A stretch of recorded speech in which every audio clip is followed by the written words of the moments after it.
This is episode number 630 of the Inner Fight Podcast. Welcome back to another episode of the show, ladies and gentlemen. Thank you so much, no matter where you are in the world, for taking time to listen to our show. All things health, fitness, well-being, nutrition, and of course, all things Smith Street Paleo, because that is our show sponsors. Big shout out, as always, to those guys. Give them a shout. Hello at Smith Street Paleo. Get your food delivered to your house. Get involved in the recipes. You're in your houses. You can cook. Get involved in all of those recipes. Here we go with another show. And today, my guest was actually on the show in June of 2014. Yes, show number 130. Hanan joined me and she's back today. It's actually super awesome. She sent me a message just a couple of days ago and said, I want to be on the show. And I was like, let's get you on the show. We are talking all things well-being. We touch a little bit on mental health. We talk about why some people are struggling more, why other people are materialistic. We talk about consciousness, subconsciousness, unconsciousness, and she gives us her parting advice. But what I like the most, and what you guys maybe liked as well, is how she spoke about solving problems by removing emotion. Ladies and gentlemen, thank you so much for tuning in. No matter where you are in the world, I hope that you're safe, I hope that you're fit, and I hope that you're smiling. Here we have Hanan with episode 630. Enjoy the show. Welcome back to another episode of this show, and this is brilliant. She is back. My good friend Hanan was last on the show. Mate, we were just saying before, you were on episode 130. That is June the 25th, 2014. It's been way too long. How are you? And welcome back. I'm fantastic. Thank you so much. How are you? It's been too long. And I remember we did two talks. One was in Ramadan in a podcast form. And then we did the inner talks where, I was standing in the Inner Fight headquarters. And we were talking about life. So yeah, it's fantastic. It's crazy, isn't it? Because I think actually maybe Inner Talks, which was probably about 4 years ago now, the last time you were at Inner Talks, maybe was the last time we actually saw each other in the flesh. And This is what's so cool, is that you sent me a message, I think 48 hours ago, and you said, I want to talk about something. I was like, let's do a show, and this show will air in a week. So you tell me, what are we actually talking about? Okay, so, everyone's been going crazy, and crazy is a key term here, key word. Everyone's been wondering, how am I supposed to feel? Am I supposed to be positive, or is it okay to be negative? Am I supposed to be depressed? And how am I supposed to behave? And I think, I wanted to talk about mental health, and I wanted to talk about well-being. And I feel people are stuck and asking each other, like, how am I supposed to feel? Because, everyone's now going on social media and advising, oh, this is the time when you need to be on a diet, and this is the time when you need to get fit, and this is the time when you need to cook and do all of these things. But some people are thinking, no, I actually don't feel like doing that. And, I'm feeling low, I'm feeling depressed, I'm anxious, I'm worried. And there's some serious anxiety and some serious concerns here, especially with people being locked away. I think you're one of them. You've been locked, away from your wife. And I'm having the best time of my life. Don't say that online. I believe you, because I'm locked with my boyfriend and we're like going crazy. But anyway, yeah. I mean, the only thing, that, to be honest, Hanan, you know how much I love Holly. You've known us since the start, almost since the start, over 10 years now. So yeah, that's the thing, that it's been challenging. But aside from that, I actually love this whole lockdown situation. It's like paradise. Look, Marcus, it's brilliant. And, I think, let's just put it this way. I think just like, in video games, people go through levels and then they reach a pro level when they get to a certain expertise. And I think we're in a pro level now when it comes to life, right? So this is a real test. This is a real challenge. So for people to see, okay, wait a minute, what have I been doing? Have I been doing it right? This is an actual test of your sanity, of whether you're, healthy enough to sustain this lockdown, of whether you are secure enough. And it's like a taking a pause and reassessing life. But before we get into that, because I was doing some research about mental health, and obviously I wanted to give a bit of a background and a bit of a disclaimer here, because mental health is a extremely serious topic, and it's been talked about extremely lately, and it's becoming part of corporate policies. And I did a project with Expo, and there were posters about mental health and how much it's not to be taken lightly, and for colleagues to be open about it and talk about it. But I want to give a bit of stats about it, because I was extremely shocked to know that the third most common cause of death is suicide. And it's basically between the age of 15 and 25. In the US alone, there are 38,000 suicide cases a year, which is 1 in every 15 minutes. Wow. And this is the type of mental health. When we want to talk about mental health, I think it's extremely important that we don't take these things lightly, because I'm not an expert, and we're not talking about clinical mental health, because apparently they range from severe clinical chemical depression, bipolar disorder, schizophrenia, anorexia, eating disorders. These are all parts of mental health, and I want to make sure that I don't take it lightly today. And I'm sure there are some seriously depressed people out there. What we're going to talk about is social. It's social mental health. It's social. People are struggling to deal with the situation that we are in, or how am I supposed to feel? And I'm not an expert, but I've read a lot of books, and I've listened to talk. I'm myself, I am a proper case of a victim that's been through a lot in life. So this is what we want to talk about. And I would like to start by saying that what I was saying earlier is this is an actual test of a crisis. In our generation, people are saying, okay, this is the biggest thing since the Great Depression. But if you look at the history for a second, and if you look at your parents and you look at their parents and my parents, you notice one thing, that these people had something that I would like to call hard goals. They had hard goals, and they were extremely focused. And, I don't think that anyone in that past generation didn't have a home, didn't work hard, didn't have a strong marriage. Even if there were problems, they just went through it. And then, whatever challenges come across, they were extremely focused. Education was a big part of their lives, and none of them had credit cards. None of them had loans. They just went through life with an extreme focus, building a home for their family, bringing dinner on the table every night, and then making sure that their kids have the right education. What happened is that, these days, and with this generation, these things are extremely lost. And we don't have hard goals anymore. And seriously, I don't know anyone in my age and my generation that actually owns a house, or that actually, has one job. Like, we just keep going from one job to another, and then it's okay, I'll do this later. There is time. There is this always, thinking that there is time, right? Yeah. And credit cards and life and lifestyles and traveling and all these things. So I think this is the real cause of why something that like this happens, and it shakes us, it breaks us apart, because we don't have these hard goals anymore. And everyone is focusing on on looking at other people and comparing ourselves with other people. And of course, we're going to talk about social media, because this is also one of the factors of why people are depressed. But I think people are mainly depressed and are mainly lost because they don't have a sense of purpose, and they don't have hard goals. And one of the shifts that happened in the last 10 to 15 years is spirituality and mindfulness and awareness.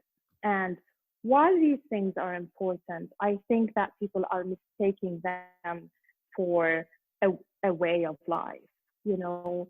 So for example, living in the now means it's okay, I can worry about these things tomorrow. You know, it's okay, you know, I'm spiritual. Let me just be mindful about this moment and forget about my goals. And this is the mistake that I have personally suffered from. I extremely, you know, I was extremely into it. I was reading about it and I put myself into the spiritual bubble that, you know what, I'm comfortable and I shouldn't worry about tomorrow because, you know, everyone's saying that you need to live in the now. And this is extremely dangerous because I find myself just floating into this bubble and not really focusing on where I need to be. And I think that these things, you know, it's very important to be mindful and spiritual, but this is just a tool. It's like holding someone's hand when you're crossing the road, you know, but you still have to cross and you still have to get there at the end. So I was thinking about these things, and I think that we are living in an extreme comfort zone. And I think this is what you talk about day in and day out. And because we don't have a sense of purpose and we don't have hard goals that we focus on, we have soft goals that are extremely distracted. You know, we have loads of distractions every day and we have loads of excuses every day.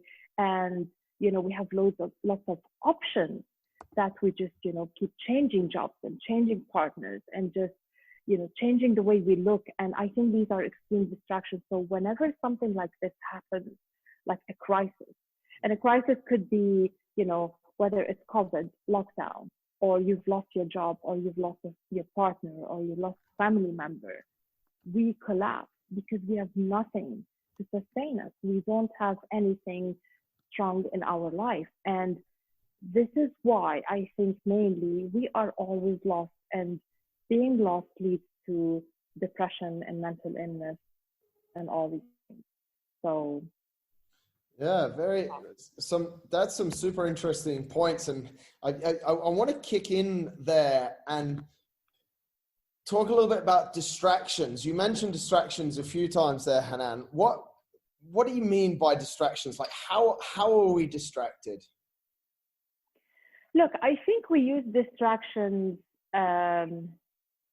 Okay, so I have to talk about the ego before I talk about distractions. So we are living in a world of validation. We just want validations from others, whether it's in a sense of, you know, success at work, or places we go to, or things we wear, or money we have, or cars we drive. And I think we are focusing a lot on what other people think of us, or how other people see us and perceive. Right. So we are being objects of other people's opinion. And this is why we keep changing things and we keep getting distracted by the new phone, or the new fashion, or the new job, or the new car, or something that steers us away from our hard goals. And, you know, these distractions just are extremely affected by consumerism, which is the life that we live in, you know, and it's always a fight of looking better, thinner, richer, you know. So I think this is the world that we live in, and if you come to think about it, none of this is important. And this crisis that we are in today is a real, you know, testimony for this, because no one is you know, everyone, like, it's like going out with someone and seeing them the next morning with no makeup on, right? So now it's like we're being exposed, you know, the real us is being exposed.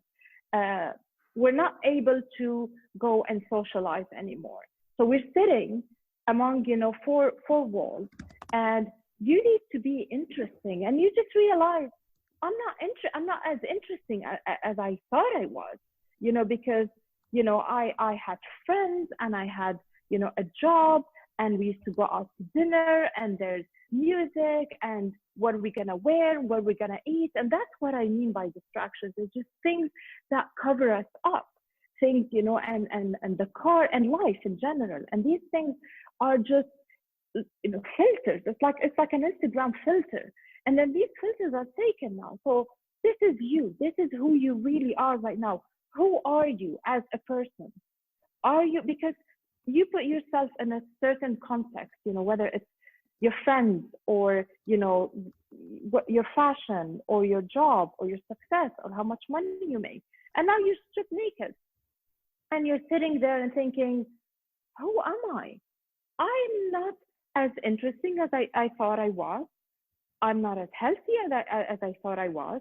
I don't think I'm rich. I'm actually struggling. I can't make ends meet, you know? And this is the real test. And this is, I think, when people need to be fit. And, you know, they say survival of the fittest. And fitness here is not just the physical one. It's going through life into its different levels and surviving and remaining sane, you know, remaining healthy and having security and remaining interesting. It's just, you know, being curious and learning and all these things. So I think because we are in lockdown, people are suffering because they are not distracted anymore and they are put in their actual, you know, size and form and shape. Yeah. You said something interesting about we're looking for validation from others, and use some different examples there, be it a mobile phone or a handbag. Why do you think we look for validation from others? Like, what's the root of it? Where does it really come from? Because it's easy, you know, because it's easy to feel it's comfortable. It's easy to feel validation. So, for example, you know, if I wear makeup, then I look pretty. If I wear a nice handbag, then people think I'm successful. If I drive a nice car, even if it's like on loan and I have debt, people think I'm rich. See how fast it is and how easy it is? It's easy. Why should I do the actual work? Why should I actually work in the gym and on my food, on my health and really look fit? Why should I actually work hard and make money and be successful? No, these are just easy wins. And this is basically what I need to talk about is the fact that, you know, we live in a world of convenience, right? And everything comes to us and we don't have to make effort. And there are extreme like options of everything. So we're going more and more and more into our comfortable zone. And this is why we fail, because whenever there's something hard, we fail. You know, like why people don't run the marathon? Because it's hard, you know, because it's not about what you wear and it's not about your new shoes and it's not about all the energy drinks and it's not about, you know, all the selfies on the way.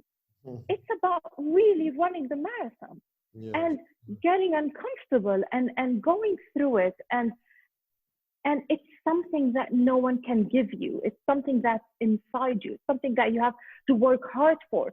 But it's extremely easy to fake it. And this is what social media is about. This social media is about showing something that you're not. Do you know how many people I know that are this close to divorce, if not killing each other? And if you go to their Instagram, you would wish you had a wife or a husband like this. And you would think, oh my God, relationship goals. Oh my God, I want a home like this. I want a husband like this. I want a wife like this. And I know that these people are actually, they're not like this, but it's easy. And this validation is because it's like a painkiller. It puts us back into our comfort zone, you know, and we will continue to, you know, keep it and sustain it as long as we need to and fight for it not to be exposed, you know. This is where, you know, evil comes in. It's an extreme fight and struggle to not be exposed into who we really are. It's super interesting, and the three examples that you use there are really interest me, and I want to try and dig a little bit into those because they're a lot related to, yes, they're related to our physical being, but they're quite materialistic things. And, you know, one thing that we've seen a lot around this situation that we're in is either an increase in our focus on our physical being in various levels, which I want to dig into in a second, or a complete disregard for it. Now, some people are just literally going, yeah, fuck this shit, I'm not doing any working out. And then a lot of people are just going absolutely crazy. And, you know, we've seen some amazing results. Do you think people are somehow masking imperfections in their physical being with these material objects because they don't want to, like you said, and that's why I think this ties in quite well here, they don't want to run a marathon because it's a little bit hard. They don't want to work hard because everyone wants to, like I say it a lot, everyone wants to look good naked. Like, put your hand up if you don't want to, like, you get out of the shower. Hopefully most people get out of the shower at least once a day. You're completely naked. Everything's hanging out. You're in front of the mirror and you want to go, yeah, I look good. Like, you literally want to give that mirror a high five, don't you? So, like, if you're in good shape, otherwise you literally just put the towel around your head like this and you get out of there. So totally. Where is this satisfaction or validation? Like, where does it all come together? Or maybe some thoughts around it in our physical being. And then, like, we're using these material objects to mask something, or what's going on? Well, in order for you to feel good about yourself and do the right thing, you have to do it for yourself. Right. So if you start doing things for others, then you cannot sustain it, because you need to have the energy to, you know, to put in all the effort and just keep at it. But then you know, you will lose it at some point. So initially, like, I've read a lot of books about the ego, and it's something that I struggle with, because I wanted to define the ego, because, you know, it's one of the reasons why, you know, we suffer in life. And I think that in order for you to feel good about yourself, like I said, you need to have a sense of self on your own, you know, and you need to, I don't know how to explain it, but you need to do it for your own self. And the reason why, you know, people hide it and mask it, like I said, it's because of others.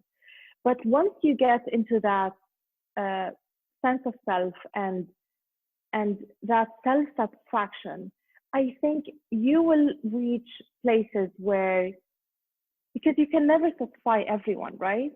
And, you know, if, let's say, okay, if a woman is with, you know, a boyfriend and he likes fashion, and then she's with someone else that likes athletic, and someone else that likes food, and, you know, it's never ending, you know, and then, you know, everyone has opinion, and fashion changes, and then one day, you know, Kim Kardashian comes and all of a sudden we all need to be curvy.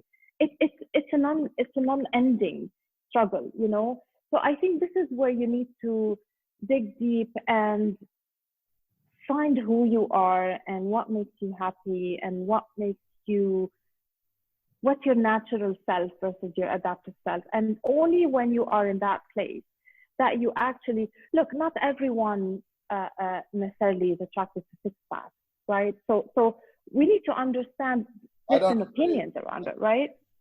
I disagree. Oh, okay. Well, now definitely I'm talking outside of inner fight. Talking outside of inner fight. Yeah, exactly. If they don't want to have a six-pack, they shouldn't be listening to my show. Anyway, sorry, mate. We carry on. You know these thermal like boxes that now in front of the mall. You should have one outside of inner fight for six-pack. Like, you don't have six-pack, you don't enter. But I think, you know, back to your question, I think validation needs to be a self-validation and not validation from other people. And I think this is the most powerful, you know, type of validation, is that you need to feel good about yourself. You need to feel proud of yourself. And I'm afraid this is such a hard thing to do, because, you know, since we are kids and we are being told, how to behave and what to look, and always compared with other people, and always made felt like we're not enough, and we need to do this, and we need to be doctors, and we need to be engineers, and there are some set of rules around who we should be. And I think this is where everyone's like screwed up, and then you grow up and you want to make your mom happy and your dad happy, and you just never look at yourself and what you really want, and that the true validation, like I said, just comes from your own self, and from what really makes you happy. Yeah. Fat, thin, ugly, whatever it is, you should do it for yourself, not for others. But people struggle with that, and that's where I want to go to next. People struggle to figure out, and I believe, and I've believed for a long time, that a lot of people are living in what I'd call a sense or a state of unconsciousness. They're not conscious of who they are and what they're doing and how it's working. Do you agree with that? Do you think people are not ready to face maybe their demons or to deal with certain things, and that's why they stay in this state of unconsciousness rather than coming into more of a conscious mind? I totally agree with you, but it's just really hard to define, who you are, and because there are so many things that shape you as a person, right? There's genetically, your DNA, your childhood, the people you surround yourself with, and and your experiences in life. Yeah. So who you are, like extremely naturally and consciously, do we even know who that person is? Because you are, who you surround yourself with. You are what what you've been taught, and you learn, and you grow old, and I'm sure that you now is different than you 10 years ago when you were 30 or when you were 20. So who is the real Marcus at the end of the day, right? Yeah. So I think it's really hard to define this conscious and unconscious, because I've gone through that road, and it's really ugly, and I've done a lot of like hypnotherapy and a lot of healing sessions, and it just kept getting worse, and it's really it's confusing. I mean, I reached a point in life where I just didn't know who I was anymore, and and the energy it took to actually go back and change my subconscious and become, and remove all these things that affected me as a child, whether it's, my mom having to go back and forth, to my dad who was in Saudi, and I saw that as abandonment, and, but that's what she knew at that time, and, me living with my grandma and things that happened, at school, and all these things that shaped me. I found it extremely, hard to go back and change these things. And it's just a full-time job, So yes, we do live in an extremely, I don't know if the word is unconscious, because your subconscious is basically who you really are and what you've been programmed, and then your conscious is just you right now, you and me talking. But unconscious, I think, is just ignoring the subconscious and just being conscious, and just working like every day and just being reactive to things rather than being proactive. I think being aware of that and digging into it day in and day out, and being responsible and thinking everything through. And why did I behave like this? And why does this annoy me? What does it mean? Because, they say whatever annoys you is a problem that you have, because people are people, right? And then if one person says something, I might be offended, you might not. So yeah. It's not the person, it's the way we react to it. It's our understanding, our definition of things. So I think it's important that we just keep analyzing and, keep understanding that, okay, what did just happen? do I really want this? Is it something that is true to myself? Is it something that's natural to me? Is it something that's helping me in the future? And then we always go back to the hard goals. If you have hard goals, and I've actually written them down, because in my personal opinion, this is my opinion, I'm going to use your word here, big wins, because, whenever I think of winning, I think of you. And by the way, last Christmas, I gave Sam a Tumi bag for Christmas, and I engraved #win on it. And every time, like, we're talking, like, it's always like about winning. So anyway, I got that from you. So the big wins in life, or the hard goals in life, for me, there's three main pillars. And we'll come back to the unconscious thing in a second, but there are three main pillars in life that everything you do need to be, in context with these three pillars. First one is health, your physical health, whether it's physical or mental. But this is about, us not being sick. This is about, not being ill. About, if we have to run somewhere, if we have to, struggle, if we have to go through life with little food, if we have to, live in an environment that's not comfortable. This is what I mean by fitness and health. This is the first pillar. The second pillar is, for me personally, is financial stability. And again, this is an extreme test of all the lifestyle decisions we've made, all the money that we spend. This comes down to, are we actually financially fit to sustain 6 months or 1 year without an income? This is because for me, this falls under security, and security for me is freedom. This is extremely important for my mental health. Is me being physically strong, I'm not ill, and then my financial freedom and security, because then you can go anywhere and you don't have to depend on people, and you can sustain your family and your life. And the last pillar is the sense of purpose. And this is where, your sense in terms of service and helping others and being part of the community.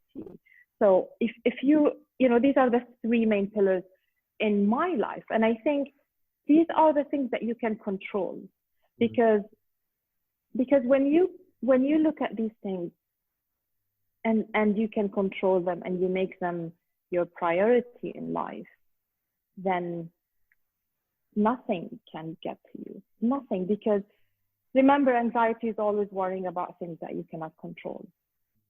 And if you make these things your priority, these are your hard goals for the rest of your life. There is not one thing that can happen to you that will make you anxious or depressed or put you off, So whatever happens in life, any behavior that we do, we need to remember, is it going to help me or is it going to hurt me? Is it aligned with my sense of purpose? Is it aligned with my financial stability? Is it aligned with my health? And I think this is where, people lose focus. And when people are lost, people are depressed. Yeah. You spoke a little bit earlier about therapy. And if people are listening to this and feeling the things, or a lot of what you're saying might be resonating, some people might go, well, I need help and I need to get professional help. And you said some things about some therapy that you'd been through that didn't work. So I don't really need to visit all of that. But if people are, what you're saying is resonating, which I'm sure it is, Hanan, with a lot of people, and I thank you for being so open about things. How can people get help? Where should they, what are the steps to living, essentially what we're saying is living freely and comfortably in our own skin, right? So if therapy can help some people, it doesn't help everyone. What steps or what initiatives did you implement in your life that you feel have helped you the most? Let's put it that way. Well, the first thing that comes to mind is isolation, self-isolation. I mean, I think you remember I was NR5 then, and I was living on my own in my studio apartment, and I was bragging about not having a TV. So I think you owe it to yourself in the beginning, just to have some self-isolation, to have some moments, even if it's just a couple of hours a week, to go somewhere and to just, switch your phone off, go to the beach, go to, the park, whatever, and write down, and you'd be surprised what comes out. Just write things down, and just write, okay, where do I want to be in 5 years? What do I like? Like put a column. What do I like? What do I hate? Where do I see my life going? Who am I? And you'll be surprised what comes out of it. And it'll be like, you know what? I hate my job. I don't want to work here anymore. It'll be little things, and I'm sure we all know what we don't like and what gets to us. And sometimes it's harder than we think, because if someone is stuck in a bad marriage, or if someone is living with parents, that are ill and they have restrictions in life, and someone is stuck in a bad job. I mean, I understand it's really, really hard. And I want to make sure that I am not offending anyone. I told my sister before this, I said, I hope I'm not going to be aggressive, because I'm like, black and white about this, and like no weakness, and like, just do it and all these things. But no, people have different, capacities to survival and to dealing with suffering and with challenges. But just the first thing that you owe yourself is just be true to yourself. You just write it down. Like, what, I wish my boss would die. Like just say it. Just get it out. I know maybe you can't tell everyone, but write it down and visit it every week, and try to really get to know yourself. This is what I did for 3 years. I was in no relationship. I didn't want to be defined in a context of men or other people and who I am. And because that just, defies the purpose, because, then you just listen to the way you should be according to others. Get to know yourself and see who you are, what you like and what you don't like. And then take it one step at a time, and talk to others, talk to people. I mean, I think most of my healings was just because I needed to talk to someone. Yeah. I mean, sometimes people tell you something and you're like, oh my God, that actually does make sense, and it could be something stupid, something that probably a child would say. And you're like, oh my God, that actually makes sense. So talk to people and write things down. And for me, like even the way I work, I put things in boxes. And here's something that I've been doing really well lately. Whenever you remove emotion from a problem, it becomes a mathematical problem. And I used to tell my mom all the time, imagine your problem is your neighbor's problem. You solve it like this. This is why people, like they always solve other people's problems, but they don't solve their own, because there's emotion in it. There's always emotion. There's always bias. There's always emotion. There's always drama. But any problem, if you remove the emotion out of it, it becomes a mathematical problem. It's 1 + 1 = 2, because there's no emotion. You hate your job? Fine. Save some money for 6 months, leave your job, look for another job. Save some money for a year, leave your job, start a business. It becomes math. And then you add the emotion, and it'll be like, oh my God, I'm scared. Maybe I cannot do this. What if I fail? What are people gonna think? This will never solve any problem. Yeah, so right. Every time you have a problem, write it down, give it to someone else, and let them solve it for you. Yeah. Let them tell you how you could solve it. It's just remove the emotion. You're not unhappy with your husband? Fine. Let's talk about ways where you can get out. Get a house, custody of the kids. It's just really easy. It's just mathematical. Yeah. So breaking things down is very important. Just write things down, get to know yourself, talk to friends, read books, and this is where spirituality actually comes in handy, because like I said, spirituality is not a bubble that you live in. It's just a tool that you use, breathing, living in the moment, mindfulness. Yes, absolutely don't think about your problems when you're on the beach. You know, like there are so many other examples, but spirituality is just a tool. It's a car that you drive, you know, in the journey to your destination in your heart goal. Amazingly put. Listen, Hanan, I'm mindful of the time, but I have two more questions, quick Please. ones that I want to ask you. We've all been in a state of isolation, forced isolation for a certain amount of time now. Is there one thing that when the world opens up again, that you think you will do differently on the other side of this?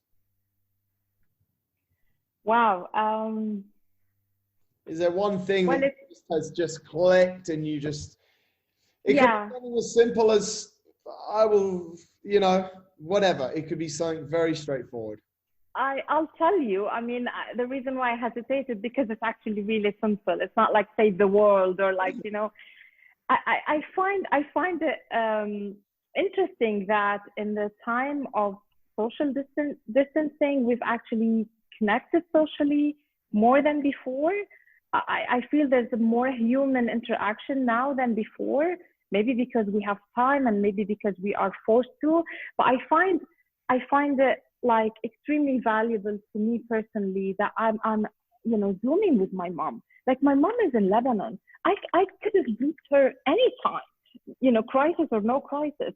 I'm Zooming with my friends. I'm Zooming with you now, where this could have been a phone call.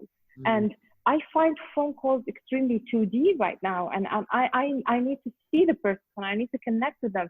So I think I have personally appreciated human connection in this time. And I felt a lot of empathy and a lot of like, you know, people asking about each other and people worrying about their family in Canada and the US and Lebanon. And I think this is probably one of the things that we need to pay attention to is you know, we get carried away in life and you know, busy and chasing things and money, and we lose that human touch. And, you know, I would love to get on a Zoom call with my friends every now and then, just sitting at home, having a glass of wine and just, you know, connecting. I think human connection is the one thing that resonated for me now, and empathy and you know, slowing down and just asking about each other.